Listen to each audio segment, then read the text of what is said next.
हम हिंदू है, हिंदुस्तान में रहते, अगर हिंदुस्तान का नागरिक नहीं मिलते तो हम लोग क्या करते, पाकिस्तान में जाएंगे। আমরা বিজেপি ছাড়া কোনো ভোট দিই না, কিন্তু নিজে ভোটটা দিতে পারছি না, দুঃখ। আর আর আমরা ভোট দিছিও না, আর বাদে ভোট দিবার গেছি আর কই যে আমরা কোনোদিন ভোট দিতামও পারছি না। इस चुनाव में लगभग 1 अरब लोग वोट डाल सकते हैं, लेकिन एक समूह ऐसा भी है जिसे मतदान करने से रोक दिया गया है। हम इन लोगों से मिलने के लिए असम पहुंचे। ये लोग डी वोटर हैं, या फिर ऐसे लोग जिनकी भारतीय नागरिकता संदिग्ध है। ऐसे लगभग 1 लाख लोग हैं। इस बात को समझने के लिए चलते हैं असम के इतिहास में। असम की लगभग 300 किलोमीटर की सीमा बांग्लादेश से मिलती है। बांग्लादेश में जुल्म और जंग से बचने के लिए बहुत से लोग वहां से भागकर असम आए।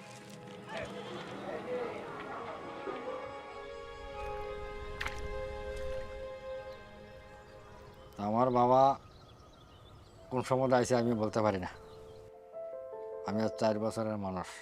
ऐसे ही शरणार्थियों में से एक मुनिंद्र दास भी हैं, जो 1964 में बांग्लादेश से आकर एक शरणार्थी शिविर में रह रहे थे। আমি যখন বুঝি তখন আমার একটা কার্ড দেয়া গেছে আমার বাবা, এই কার্ডটা আমি রেখে এখানে বসি। ऐसे और भी बहुत से लोग हैं जिनकी कहानियां मुनिंद्र दास जैसी हैं। এটা তো স্যার আমি কইতে পারি না, এখন ছোটকালের কথা, বাবা তারা কোন সময় আসছে এটা তো আমি কইতে পারি না, মাও নাই বাবা নাই, এখন তো আমি এই কথা কইতে পারি না। বেজান দিন হয়ে গেছে, বিয়ে হয়েছে, তো মনে শোনা আসেনি কইতাম। ये समस्या झेलने वालों में हिंदू भी हैं और मुसलमान भी। বাবার বাড়ি যার কিছু পাড়তেরই জন্ম হয়েছে। 1970 के दशक में राष्ट्रवादी समूहों ने विरोध प्रदर्शन शुरू कर दिया। उन्होंने सरकार से मांग की कि अवैध अप्रवासियों की पहचान करे और उन्हें वापस भेज दे। इस विरोध प्रदर्शनों के नतीजे में असम समझौता हुआ। इस समझौते के तहत यह तय किया गया कि जो लोग 1971 से पहले यानी बांग्लादेश की आजादी की जंग से पहले आ गए थे वो भारतीय नागरिक माने जाएंगे, और जो लोग उसके बाद आए हैं उन्हें विदेशी माना जाएगा। 1997 में चुनाव आयोग ने उन लोगों की पहचान करने का अभियान शुरू किया जिनकी भारतीय नागरिकता के बारे में शक था। इन्हें डी वोटर कहा गया। इस अभियान के साथ इनकी कानूनी लड़ाई का एक लंबा सफर शुरू हुआ, जहां डी वोटर्स को फॉरेनर्स ट्राइब्यूनल के सामने यह साबित करना था कि वो भारतीय नागरिक हैं। बहुत से लोगों को नोटिस मिला और वो इन्हें पाकर हैरान रह गए। তো হঠাৎ একদিন তারা কেসের কাগজ লয়েছে, এরপরে রাখতাম না, এরপরে আবার রাখছি, রেখে তো আমি আর গেছি বেজান। তখন কইলো যে তোমার ডিবোর্ডার কেস। আমি কইলাম স্যার ডিবোর্ডার কি, তাই তা তো আমরা বুঝি না। যে আমি আমার কাগজপত্র দেখছে দেখে তো আমি কেস চালাইলাম। সুবিতা দাস, এটা আমার নাম, এই যে হরিচরণ দাস, পিতা कुंजमोहन दास। हमारी बातचीत के दौरान हमने देखा कि ये पूरी प्रक्रिया में कई अड़चनें और गलतफहमियां थी। दस्तावेज तलाशना ही अपने आप में एक मुसीबत थी। ये वो लोग हैं जो बेहद मुश्किल हालात में अपने घर बार छोड़कर भागे थे। এখন তো বলাখানে জন্ম সার্টিফিকেট আছে, এখন তো আগে তো ইতা আসলো না, বুঝছনি। 1997 में लगभग 3 लाख मामले थे, और आज 27 साल बाद भी लगभग 1 लाख मामले हैं जो लंबित हैं। जिन लोगों के मामलों में फैसला हो चुका है उनमें से ज्यादातर को भारतीय घोषित किया गया, लेकिन इनमें से कुछ ऐसे भी हैं जिन्हें विदेशी करार दिया गया।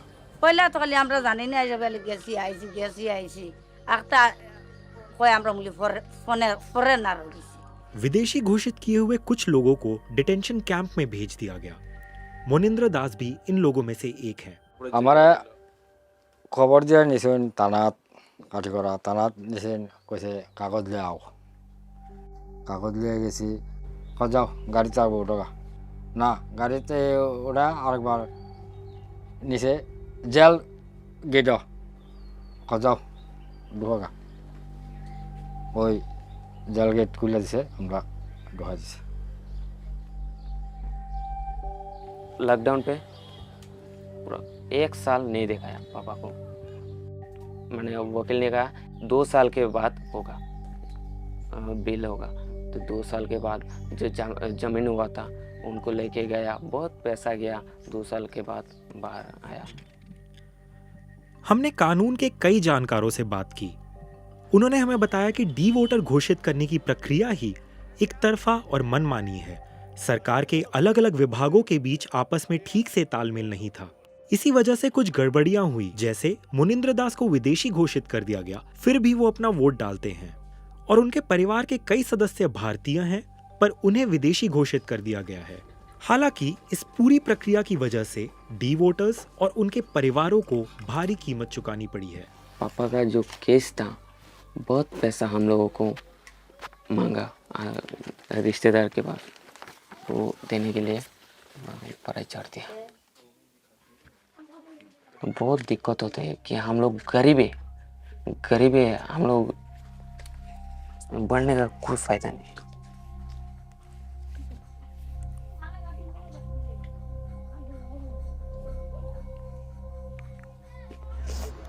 भाइयों बहनों,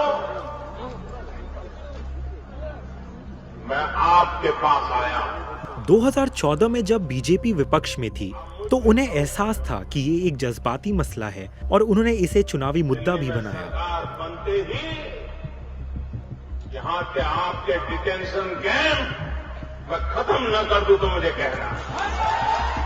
आज 10 साल बाद भी ये एक भावनात्मक और चुनावी मुद्दा बना हुआ है। আমি বিজেপি পার্টির বুথ কমিটির সদস্য মেম্বার হিসেবে আছি। আমরা তো এটাই বুঝ দিয়া দেয়, আমরা বহলম মানুষ, আমরা তো ওটাই বুঝ দিয়া দেয় গেলে যে তোমরা এটা কিছুদিনের মধ্যে ডি ভোট বলতে আর থাকতো না, শেষ হইব। আমরা সেসব বড় বড় প্রতিনিধিরা তো ওটাই বলে। किस सरकार के चुनो, अगर बीजेपी को उम्मीद है तो 14 से आया, आप 26 से 10 साल में क्या करा 10 साल में? सीएए को 2019 में पारित किया गया था, लेकिन इन चुनावों से सिर्फ 2 महीने पहले ही उसे लागू करने के रूल्स जारी किए गए। जो सीएए का रूल है वो एक नई तरह के कॉम्प्लिकेशन है मेरे हिसाब से लाता है, क्योंकि वो ये कहता है कि आपके पास ऐसा कोई डॉक्यूमेंट होना चाहिए जो बांग्लादेश गवर्नमेंट का दिया हुआ हो, राइट। उनके पास वो डॉक्यूमेंट होगा कि नहीं, ये एक बहुत बड़ी सवाल है। तो ये जो document centric prospective toward citizenship है, ये इटसेल्फ एक बहुत ही कॉम्प्लिकेटेड सिटीजनशिप को कर देता है। हमने लोगों से पूछा कि क्या नया सिटीजनशिप कानून उनकी मदद करेगा। মোদি আইন আনছে, এখন আমরা তো মোদির বাঁচান নাতে, অতদিন থেকে ডি ভোটার হতে কিচ্ছু করার তো না। মোদি আইনটা আনলো, আমরা যদি করতো তো আমরা সংশোধন হয়ে গেল, করে না থেকে তো করতাম, কেমন হইব সংশোধন।